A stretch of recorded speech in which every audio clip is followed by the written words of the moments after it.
Bonjour, pour les exercices, vous devez absolument connaître par cœur les cosinus et sinus des angles de référence pi sur 3, pi sur 4 et pi sur 6, mais aussi les cosinus et sinus de leur symétrique sur le cercle. Je vous montre ici plusieurs moyens de retrouver ces valeurs, ce qui vous aidera à les mémoriser. Pour pi sur 4 ou 45 degrés, si on trace son cosinus et son sinus, on peut constater qu'on a affaire à un carré, donc cosinus pi sur 4 égale sinus pi sur 4. Et donc, dans Pythagore, ici, le cos pi sur 4 au carré et le sinus pi sur 4 au carré doivent faire chacun un demi.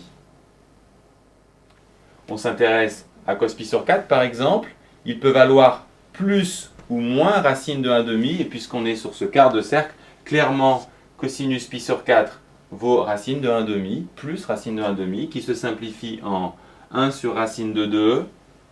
Pour se débarrasser de la racine en bas, on multiplie par racine de 2 en haut et en bas, ce qui donne le résultat suivant. Ainsi, cos pi sur 4 égale racine de 2 sur 2. Puisqu'il est égal à sinus pi sur 4, on a aussi le sinus. Et ces valeurs se lisent ici sur le graphique. Enfin, si vous voulez expliquer pourquoi le cosinus est positif, cela se rédige ainsi. En travaillant sur ce quart de cercle, nous avons trouvé les résultats suivants. Il est intéressant de remarquer que sinus 0 vaut 0, puisque c'est l'ordonnée. Sinus pi sur 2 vaut 1. Cosinus 0, c'est l'abscisse ici, ça vaut 1. Et cosinus pi sur 2, lui, vaut 0. Très important pour les retenir. Essentiel de remarquer que les sinus sont de plus en plus grands. Pourquoi? Tout simplement parce que si l'on parcourt le cercle de 0 à pi sur 2, les ordonnées et donc les hauteurs sont de plus en plus grandes.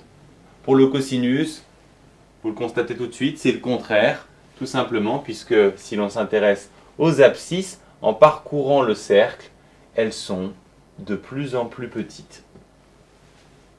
Enfin, pour obtenir les valeurs des tangentes, il faut appliquer la formule sinus sur cosinus et en simplifiant, vous allez obtenir les résultats suivants.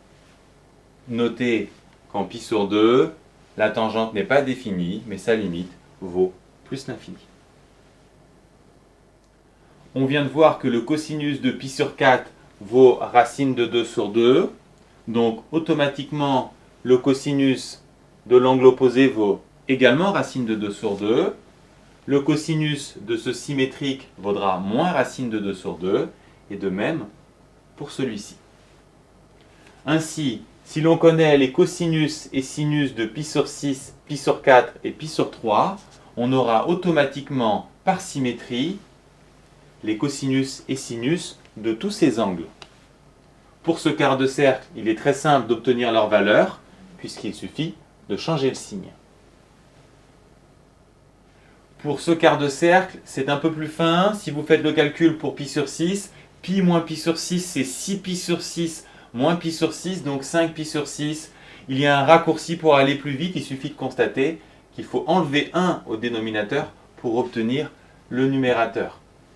De même, donc pour pi sur 4, on va obtenir 3 pi sur 4, et pour pi sur 3, 2 pi sur 3. Pour le dernier quart de cercle, pi plus pi sur 6, ça fait 7 pi sur 6.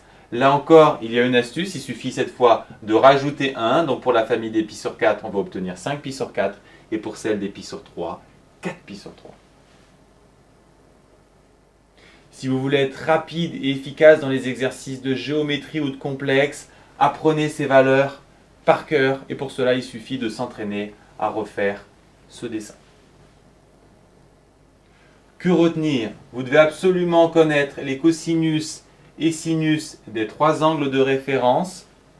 Notez que les valeurs du sinus sur 0 pi sur 2 sont croissantes, alors que les valeurs du cosinus sont décroissantes.